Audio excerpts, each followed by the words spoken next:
Nanti mungkin pernah ketemu teman atau apa yang gue juga pengen sih bisa ngobrol sama orang tua gue gitu. Mungkin ada di luar sana, mungkin juga yang nonton ini, tapi mungkin mereka juga bingung mau mulai dari mana gitu ya, karena mungkin bertahun-tahun mereka tinggal sama ayah ibu yang biasa aja gitu kali ya. Ya nggak sih Bun? Kayak gitu nggak sih? Ya, Atau pasti kaku-kaku kaku-kaku ngobrolnya jadinya ya. pengen memulai au gitu jadinya, ya kan? Tapi ya itu emang Tapi perlu memang harus dimulai. harus dimulai, betul, satu harus dimulai walaupun jadi terlihat basa-basi. Kalau bilang aturan, ya bener kata Bunda tadi, karena kita mikirnya aturan manusia yang bisa bener bisa salah, jadi ya kadang kala kita ngikutin apa maunya kita doang ya. Bisa salah bisa bener. Jujur pas waktu itu aku nanya ke Bunda sebelum bikin video ini, kan aku nanya tentang kalau Bunda bisa pindah ke kekuatan apa, terus Bunda jawabnya kayak gini tadi, kekuatan ikhlas. Jujur aku pas gitu aku kayak kaget banget. Mungkin mereka nggak tahu efek sampingnya, lalu ya udah orang biasa, jadi mereka ya biasain diri aja gitu. Sebenarnya efek sampingnya apa sih menurut Nancy juga? Bismillahirrahmanirrahim. Assalamualaikum warahmatullahi wabarakatuh. Waalaikumsalam warahmatullahi wabarakatuh. Alhamdulillah di kesempatan di episode bulan Desember ini aku sama Bunda bisa kumpul-kumpul ngobrol lagi kayak gini. Sebenarnya aku pengen banget sih dari kemarin-kemarin, cuma ya namanya halangan, namanya juga rencana ya, cuma ibu rumah tangga gitu. Kalau sebenarnya aku juga ngeliat ibu-ibu temen aku seusia aku tuh kayaknya bisa lebih santai gitu. Apa aku dong kayak? Apa karena Nazim itu dari luar ternyata begitu masuk ke dalam kayak kita ini? Ternyata juga sama. Gitu. Sekarang itu pengen ngebahas apa nih Bun? Apa rencananya nanti mau review film yang 2 film terakhir yang hari ini atau episode ini menurut aku sedikit terstruktur judulnya aja, tapi ya pembahasannya mungkin agak kayak kemarin melenceng sedikit. Jadi rencananya pengen ngobrolin 2 film yang aku sama Bunda alhamdulillah dapat rezeki bisa nonton film itu.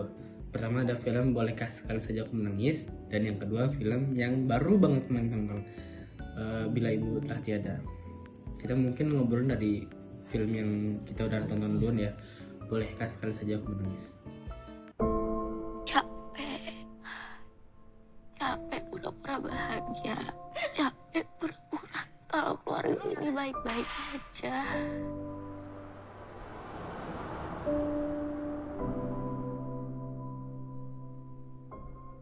Gue selalu nge-keep apa yang gue rasain sendiri. Gak akan ada yang tahu kecuali diri gue sendiri. Dan akhirnya ada satu kejadian di hidup gue terbentur dan terbentuk. Yang bilang ayah sama ibu ada masalah tuh siapa? Jawab, apa masalah ayah sama ibu? Tari, apa masalahnya ayah sama ibu? Jawab kalau ayah tanya. Kamu gak usah ikut campur. Tari, udah jangan nangis ya. Ku terbangun lagi. Gue tuh cuma seorang anak yang gak bisa memenuhi ekspektasi orang. Ekspektasi siapa? Ya papa lah, siapa lagi? Are you okay? Gimana ya rasanya kayak lo gak punya rumah, tahu kemana harus pulang. Banyak orang yang gak bisa ngerasain itu. Dari judulnya aja menurut aku tuh, pas aku mau nonton film ini aku sama Bunda, dari judul itu aku gambarannya aku tentang beberapa orang-orang yang sering nangis, atau ya namanya juga nangis kan. Jadi kayak mungkin dia itu udah terbebani sama beberapa momen yang mungkin dia nggak sanggup buat ngejalanin, jadi dia ya udah milih itu aja gitu kali ya. Bisa aja. Kalau Bunda dari gambaran tentang judulnya gimana nih? Dari judulnya boleh lah, kan pertanyaan itu ya, bolehkah aku menangis kali? Ya boleh. Boleh lah. Beberapa kali juga nggak apa-apa sebetulnya kan, cuma mungkin dari judul itu menggambarkan perjalanan si tokoh utama ini ya. Dia sudah beberapa kali melihat dan mengalami sesuatu yang membuat dia drop banget, sedih banget. Aku bisanya apa ya gitu, kok aku gini-gini aja. Dan itulah yang dia dapat lagi berulang kali seperti itu lagi, berulang kali seperti itu lagi. Berarti kan dia harus membuat satu titik, oh aku harus bangkit. Dan mungkin menangisnya dia yang terakhir itulah yang membuat dia benar-benar harus bangkit. Makanya bolehkah aku menangis kali aja. Dan menangis menurut aku kan, jadi kalau kita ngalamin satu momen, kita ngalamin momen nih, terus kita numpahin cerita ke teman, ke keluarga, ke Allah dan ya temen dekat, maksudnya yang kita tahu lah dia bisa menjaga rahasia, itu kita numpahinnya boleh dengan caranya kita gitu ya, kayak tadi nangis, dan ya sebenarnya bebas ya, tapi tetap di koridornya, ya nggak sih? Iya, tetap di koridornya. Cuma dan iya benar. Satu, tetap di koridornya. Kedua, mungkin dengan kita mengeluarkan apa yang kita rasa, itu akan membuat kita yang sedikit lega. Walaupun mungkin belum tentu ada solusi ya. Karena kan kita saking penuhnya kepala tuh pengen mengeluarkan itu, pokoknya aku cuma pengen didengerin aja gitu. Kalau Nggak harus ngebahas solusi, tentang nah pengen itu didengar, diperjelas. kalau ngebahas tentang pengen didengar, katanya ini perempuan tuh ngomong itu pengennya cuma didengar doang, Nah, nggak sih? gitu ya. Tapi sebenarnya laki-laki juga pengen didengar. Makanya pas udah lihat film itu ada circle itu dan mereka rutin ya, Ada kelasnya gitu ada sih. kelasnya dan jadwal rutin tuh. Mungkin kayak kalau dalam pemuda-pemuda Islam tuh suka ada mentoring gitu Iya, ya. iya. Ini tuh untuk saling menjaga, saling beriringan bahwa ya udah tumpahin aja nggak apa-apa, tapi tetap tempat utama untuk menumpahkan segala itu kan Allah ya gitu. Tapi kalau kalian punya ketemu circle orang-orang yang bisa saling gandeng, saling backup, ya cerita aja supaya meringankan bahwa kan dunia ini kan penuh dengan warna challenging, tempat bermain. Karena intinya pokoknya kita harus berjuang mencapai titik akhir. Dan tadi ketika kita dapat masalah, kita numpahnya itu nggak apa-apa dengan cara kita it's okay, tapi dengan koridornya. Dan satu lagi, jangan berlarut-larut. Betul, karena Allah kan nggak suka yang berlebihannya. Dengan kita nangis juga enggak. Nangis itu boleh lebih dari sekali dong. Boleh. Boleh banget kan. Gak ada yang bilang nggak boleh. Nggak ada yang bilang nggak boleh. Cuma memang takarannya itu ya jangan berlama-lama. Beberapa kali boleh tapi jangan lama gitu ya. Berapa lamanya nih gimana nih? Gimana tuh? Maksudnya jangan lebih dari sepekan gitu atau gimana? Sekali menangis ya jangan kelamaan, karena berarti kan kalau itu kan terlalu berlarut-larut. Kalau misalkan menangis karena masalah ini, menangis karena masalah B, masalah C, masalah D, ya menangis yang ada aja. Abis itu kita harus bangkit, bangun. Kira-kira insight besarnya aja deh. Kita langsung masuk. Kira-kira insight besarnya dari film ini apa nih, Bun? Apa ya? Kalau Nansif Benar. apa ya? Kalau menurut aku ya harus bisa melepaskan sih, harus berani melepaskan, berani berdamai dengan diri sendiri gak sih? Oh, ya itu berani berdamai dengan diri sendiri, berani berdamai dengan apa yang Allah kasih. Iya. Dan berani memutuskan, oh aku harus bergerak untuk ini buat kebaikan. Iya, bener banget. Itu jangan sampai kita ngediemin aja gitu. Kalau tahu itu ada sesuatu yang salah dan membuat kita hati kita nggak terima, kita nanya lagi sama Allah, dan di situ kita bisa tahu, dapat kekuatan bahwa oh iya aku harus bergerak untuk ini gitu. Di film itu kan gambaran banget tentang keluarga yang berkonflik ya. Namanya keluarga, kita nggak bisa milih di lahir ketemu dengan ibu ini, bapak ini, kita nggak bisa milih. Tapi awalnya aku bertanya-tanya kenapa misalnya begitu dan begini. Tapi alhamdulillah aku maksudnya bisa lahir tumbuh besar di keluarga ini. Melihat film itu ngeri banget ya. Iya kan, ngeri banget loh. Alhamdulillah bisa kayak gini gitu. Bersyukur aja ya sekarang. Semoga di kehidupan nyata kalau ada rumah yang komunikasinya seperti rumah itu, yang belum kayak rumah ya. Semoga segera ada apa ya nanti. Semoga ada itulah. Semoga Allah segera berikan pencerahan untuk masing-masing orang dan dalam semoga rumahnya. orang misalnya yang di dalam rumah itu yang belum dapat itulah ya kan, kayak tadi kata bilang, nggak mesti nunggu ada satu tek kejadian baru itu. Betul, buat teman-teman yang di luaran sana yang pernah mengalami itu atau ada temannya gitu, sebisa mungkin kita bantu dan kita support supaya mereka jadi lebih baik. Jangan sampai jangan sampai terpuruk dulu terus baru bantu. Tapi pada saat kita menyadari bahwa itu adalah sesuatu yang harus dibenerin, segeralah move on itu kan macam-macam juga ya, maksudnya ayo kita perbaiki gitu intinya. Duduk bareng sama orang dalam rumah itu. Kalau misalkan perlu bantuan dari pihak luar, ya ajaklah orang luar untuk bantu. Ngomong-ngomong soal rumah, kan rumah kan sangat berpengaruh karena itu kan mikrosistemnya si individu gitu ya. Tapi gimana ceritanya ketika di rumah tuh udah kayak disiplin banget, orang tuanya tuh kayak udah nerapin sistem disiplin banget, pokoknya nerapin berbagai sistem lah buat si anak ini lebih baik lagi gitu. Tapi ketika anak ini main sama teman-temannya di luar sana, dia malah terkontaminasi, gampang banget terkontaminasi sama hal-hal begituan. Contohnya kayak kemarin pas lagi di TPK kan lagi kumpul ya aku sama teman-teman TPK ini ya. Dulu anak yang kayak usia SD itu gampang banget tuh, ya kan gue goblok kayak gitu tuh. Sebenarnya mungkin pas aku dengernya kayak kok gini gitu ya. Terus kayak anak-anak yang beberapa lain kayak lucu, aku juga sebenarnya kayak ketawa gitu sebenarnya karena lucu juga gitu. Lucu karena ngomong kayak gitu tuh si anak itu tuh. Dan aku ngeliatnya kayak di zamannya Bunda ke zaman segini kayak mulai bergeser gitu. Kata-kata yang gitu yang dulunya mungkin dianggap nggak sesuai sekarang kayak gampang aja dinormalisasi gitu. Kalau menurut gue kenapa tuh? Maksudnya di rumah kayak bisa disiplin banget, kenapa pas lagi di luar bisa gampang ya terkontaminasi? Iya, kadang sikap kita di dalam rumah sama sikap kita di luar suka berbeda ya.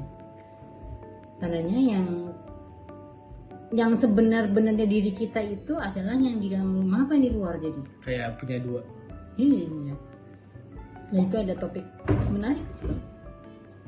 Bakal Karena- panjang tapi dan BTW Bunda tuh kalau sakit apa sekolah lagi ngomong sama Bunda kayak gini, Nah, banyak banget yang ngira Bunda itu beberapa sih psikolog. wow. Masya Allah. Iya, setiap pengalaman pelajaran hidup pasti ada berpengaruh pada hati kita, dan itu mungkin ada menyinggung dari sisi Menyinggung apa? menyinggung dari sisi psikologi ya, Aku tadi dengarnya menyinggung. menyinggung, bergesekan, bersebelahan. Ya alhamdulillah, mudah-mudahan bisa memahami sedikit-sedikit. Psikologi kan ada Nansif yang belajar psikologi sekarang. Terus lanjut, kalau hubungannya sama film kedua apa? Oh beneran. Tadi yang di film pertama dulu ya nih. Oh, Kalau di film pertama kan ada satu bagian dan mungkin beberapa di dunia nyata ketika kan ada yang kasus KDRT gitu. Di film itu juga diperlihatkan pas bapaknya itu ngelakuin KDRT beberapa lama, anak sama ibunya itu memutuskan untuk yaudah deh kita pergi aja. Ketika pergi kenapa bapaknya malah nyariin dia, padahal selama ini bapaknya nyakitin dia, kenapa tuh Bu? Mungkin pada saat pergi, orang yang terdekatnya pergi, baru si bapak ini merasa kehilangannya. Pas dia datang lagi, bapak itu malah nyakitin lagi. Ya. Apa? Itu yang jadi tanya aku Jadi juga, jadi iya. lanjut ya. Apakah cuma buat jadi samsak doang? Nah, ada loh cara menyampaikan, cara mengeluarkan perasaan sayangnya, perhatiannya itu dengan cara mata. Dan- Itu udah pelajaran psikologi lebih dalam kayaknya. Dan satu lagi, mungkin- maaf. Dan satu lagi kan bapak itu kan berargumen bahwasanya memang dari pola asuh dari kayak udah mengakar lah Iya. dari sebelumnya ya. Apakah bapak ini kagak ada peri kemanusiaan gitu? Dia nggak ada rasa, iya ya, nggak usah kayak gitu, ya kan? Iya. Memang itu udah terpola, tapi kan otak ini, akal ini Akal bisa. itu harusnya berpikir Iya, bahwa bener aku banget. tuh terlalu keras kepada Bener istri banget. aku, kepada anakku. Soalnya ada juga kasus yang baru beberapa Iya. bulan ini kan. Nah, bercermin dari film itu ya, mudah-mudahan kita nggak termasuk orang yang seperti bapak itu kan, Iya, berdoanya gitu. iya. Tapi kita nggak bisa mengontrol kalau kita di posisi si ibu dan si anak. Iya, Ya, apa kalau dari Nazif? Bunda melihat ada satu, ya mungkin memang dari skenario-nya itu emang nggak dimasukin, tapi kalau ada kejadian nyata seperti itu, apa yang bisa kita kerjakan atau kita sarankan, anjurkan kepada orang yang ada di posisi si istri dan si anaknya? keluar ya, Mhm, keluar ke tempat saudara mungkin. mhm. Kok aku malah mikirnya cerai ya? Untuk si ibu, untuk si Iya. anak, posisi anak gimana? Si anak kalau setelah cerai anaknya lebih mikir panjang lagi ya. Harus belajar lagi sih. Si anak ini kan mau nggak mau tetap harus berbakti kepada orang tua, Iya, kan? iya. Walaupun gima pun keadaan orang tua Iya, kan, iya. gitu. Dan posisi si ibu bukannya nggak gampang, Lebih susah lagi. lebih susah lagi karena dia tetap perlu memberikan gambaran, tetap perlu menutup aib suaminya di depan anaknya bahwa itu tetap bapak kamu, ya kan, sejelek apapun itu tetap apa kamu. Gimana coba caranya si ibu memotivasi anak itu? Gimana Bunda mau tahu? Satu yang Bunda tadi bilang nggak dimasukin, nggak disisipin di film itu adalah balik minta ke Allah. Yang ngasih suami jadi kayak gitu siapa? Jadi jangan keluar dulu, kita minta dulu. Nah, gimana? Bisa sih. Kalau misalkan memang masih bisa bertahan di dalam rumah ya bertahan dan minta sama Allah. Kalau misalnya memang udah nggak bertahan ya kita keluar tetap minta sama Allah kan. Bapak itu mungkin nggak sadar tapi kan tetap yang menggerakkan itu kan Allah. Kita balikin minta tiap saat minta, mau dimarahin, diomel, dibentak, dipukul, di apa ya panggil Allah. Ya. Berat banget sih. Pasti berat. Itu nggak mudah. Mungkin kita gampang ngomongnya, tapi Nggak sih, ngemanggil Allah gampang. iya maksud aku Tapi menghadapi untuk bertahan Iya. di posisi itu susah. semoga yang sedang bertahan tetap Allah kuatkan untuk bertahan. Amin. Diberi jalan yang terbaik deh. Amin. Ya, amin. Ada pesan-pesan terakhir nggak Bu tentang film ini? Kalau dari nilai deh, nilai. Apa? Nilai filmnya berapa? 9,5. Aku nggak tahu loh kalau Bunda kalau tanya nilai semuanya bisa dibilang bagus. Iya, Bunda mah nggak bisa ngasih nilai ya. Makanya nggak bisa jadi guru. Pas lagi nonton film yang kedua sih yang tentang Bila Ibu Telah Tiada. Banyak sekali yang ingin aku ceritakan, Mas. Atas ketentuan Allah, aku bersyukur, terima kasih. Banyak sekali pembelajaran hidup yang telah Mas berikan. Ranika dan Rania, mereka bekerja keras, Mas. Rangga terkadang tidak punya percaya diri seperti ibunya. Si bungsu, alhamdulillah cukup bisa menjaga dirinya. Walaupun aku tidak paham pergaulan anak-anak muda zaman sekarang. Nih, kamu tuh kemana aja sih Mbak teleponin dari tadi, kenapa nggak diangkat-angkat? Mas kamu nggak tahu kemana, Mbak kamu juga nggak tahu kemana. Ibu tuh hari ini ulang tahun loh. Masa nggak ada yang nemenin sih? Kadang-kadang aku nggak tahu harus bagaimana dan berbuat apa saat menghadapi anak-anak. Terutama ketika mereka lagi bertengkar. Tapi kan kita nggak tahu orangnya kayak gimana, bisa langsung percaya apa nggak bisa langsung gitu. 2 minggu, sebulan lo ngarepin gue berhenti kerja. Sekalian aja kamu aja yang ngurusin. Aku juga nggak masalah kok Mbak. Aku emang gini, Mbak ini emang pikir selama ini aku tuh nggak pernah kooperatif ya. Mbak, biasanya kamu tahu semuanya. Gue udah bilang gue nggak tahu, ya gue nggak tahu Rangga. Mau sampai kapan kalian bertengkar?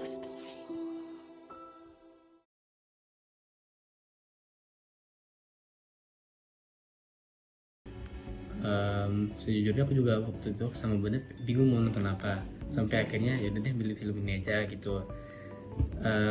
Sering kali aku sama Bunda juga gak baik-baik aja sih, kadang juga suka berantem, diskusi, debat, maksudnya debat kusir yang intinya cuma pengen keinginan aku atau keinginan Bunda tercapai. Benar itu. Ya kan? Nggak selalu kayak gini nih. Habis itu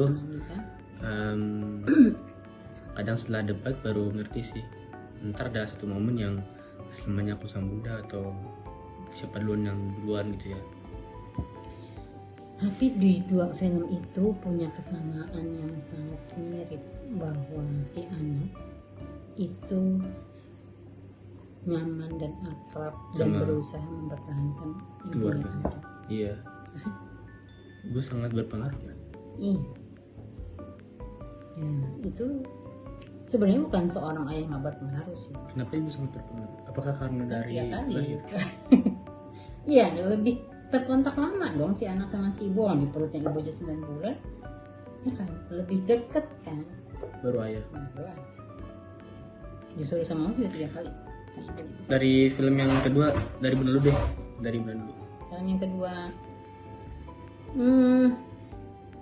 seakrab itu sama ibu dengan anak, dan ibunya hebat banget ya, tidak pernah memperlihatkan dia capek, dia nggak pernah ngeluh tentang anak-anaknya. Mungkin karena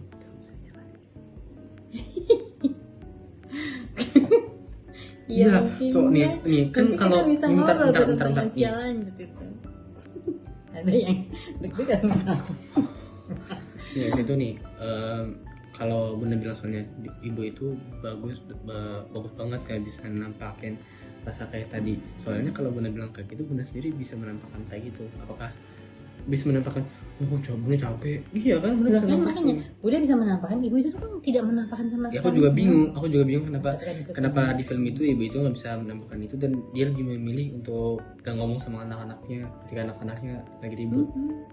Mungkin satu, Kenapa Bun? Kira-kira kenapa? mungkin dia terbiasa berceritanya dengan si suaminya, makanya dia mencari kotak di mana suaminya kan, Pekalongan. Dia tumpahin di situ, dia sendirian tapi dia merasa dia bisa bercerita. Ya, keakraban yang dibangun di pasangan itu, tapi terus suaminya meninggal duluan, terus jadi si ibunya kehilangan. Jadi mungkin ini ya analisanya Bunda, pada kalau misalnya ada kehidupan seperti itu, mungkin pada saat suaminya masih ada, apapun gejolak yang terjadi di dalam anak-anak ini, dia nanyanya ke suaminya, tempat berceritanya ke suaminya. Jadi dia bisa udah tenang untuk ngadepin anak-anaknya. Mungkin ya itu konsep keluarga, mungkin keluarga Konsep yang memang keluarga. harus Jadi sebenarnya memang dari film Boleh Sekali Saja Aku Menangis sama film Ibu ini memang kompleks banget tentang sosial keluarga ya. ya, Hubungan keluarga. keluarga. Dan benar-benar berpengaruh itu ya sih sosok ibu ya. Dan ibu ini memang berpengaruh sama anak-anak karena kan emang sebegitu dekat ya sama karena emang ngelahirin anak ya kan. Iya, dan mungkin ya memang polanya adalah ya si ibu tuh Dan lebih prioritas. satu lagi kenapa bisa keluarga itu mungkin harmonis dan maksudnya terstruktur tersistem itu karena mungkin dari peranan sang suami, sang ayah gitu ya. Iya, berarti paling berat siapa? Kan ibu, apa ya? Ibu dan ayah sama sih. Sama beratnya. Cuma kan karena ayah itu kan bikin sistemnya kali ya. Iya. Bikin sistemnya, ibu ingin menjalankan gitu kali ya. Ya alhamdulillah sekarang ini udah banyak bermunculan kelas-kelas lepasan ya untuk Yang siapa satu lagi yang ibu tidak tadi kan aku bilang paham. kita sering kali kayak buat kusik itu sampai seketika baru nyadar gitu ya. Ntar nggak mungkin ada satu momen yang dadah gitu ya. Iya. Tapi aku pengen sih ketika dadah kita dibangkitkan terus bisa sama-sama kumpul lagi di surga gitu. Semoga kita nggak, maksudnya yang nonton juga sama, nggak mesti nunggu satu momen baru kita sama-sama sadar lah gitu. Iya, gitu. Karena ketika kita ada buat satu momen baru sadar itu lebih nyesel banget ya. Iya. Semoga ya bismillahirrahmanirrahim. Dan nggak Allah kan yang menentukan orang tua dulu atau anaknya dulu yang menghadapnya. Jadi emang setiap orang tuh jangan merasa ntar aku duluan kan meninggal gitu. Kita nggak pernah tahu karena gue udah ngalamin sendiri, dan ya bukan ngalamin sendiri, maksudnya di sekeliling Bunda udah Bunda ngeliat dan bergesekan langsung dengan orang-orang yang ditinggal duluan sama anaknya, ditinggal duluan sama pasangannya gitu kan. Dan kita nggak tahu mau itu setua apapun kok Allah masih kasih kesempatan untuk di dunia ya kasih panjang usia. Minta panjang usia atau minta berkah usia? Ini berkah usia. Panjang usia tapi kita nggak selesai di dunia. Dunia penuh perjuangan dan pertempuran dan perjalanan. Ya. Satu kata atau dua kata untuk dua film ini? Sangat kompleks. Ya kompleks lah filmnya. Sangat menyentuh. Memang dibikin kompleks. Tapi bener sih pas kalau lagi kompleks itu ada kompleks. pas lagi tadi aku pas mau nonton film itu sih sama ya kayak bener-bener kerasa banget nyampe ke sini. Ya. Itu menjadi warna perjalanan kita bismillah. Amin. Gak perlu ngerasain, tapi maksudnya nggak perlu ngerasain dulu. Iya, jadi Semua kita nggak perlu ngerasain dulu biar kita berubah jadi lebih baik. Dari sekarang aja kita berubah jadi lebih baik. nggak perlu merasakan terjatuh dulu untuk kita baru sadar mempertahankan orang-orang di dekat. Gimana? Ulang lagi nih? Ayo sih mantapnya. Ulang lagi. Nggak perlu kita terjatuh dulu dan baru tersadarkan bahwa kita perlu mempertahankan orang-orang di sekeliling kita. Aduh, keren banget. Sekedar kami wassalamualaikum. Waalaikumsalam warahmatullahi wabarakatuh.